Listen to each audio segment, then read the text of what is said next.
Co za chlapčok prišiel na tým bielým žltým koniu? Jak sa volá ten debil, ja neviem, jak sa volá, neznáš?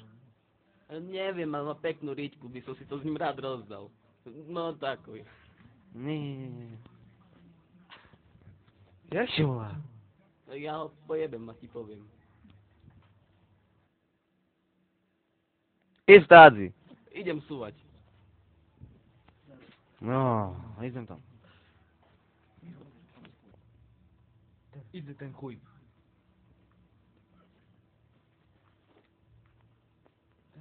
Kokot bijeban. Ten ještě zbešný císar.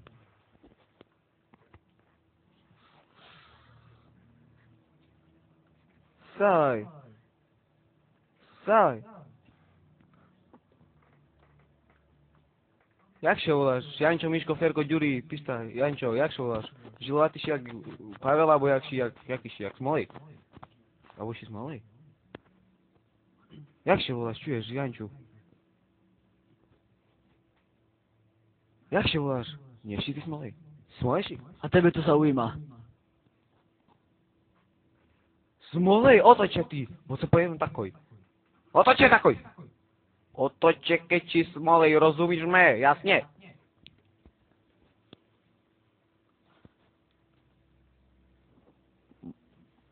Volám się Smolej. Matu Smolej. Berem kreatín. Jedna dávka 500 korun.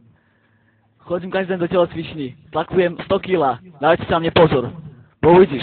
Zaduší mi skrečka, ty chuju. Poviem si mater. Babu. Švekru. Sestru. No.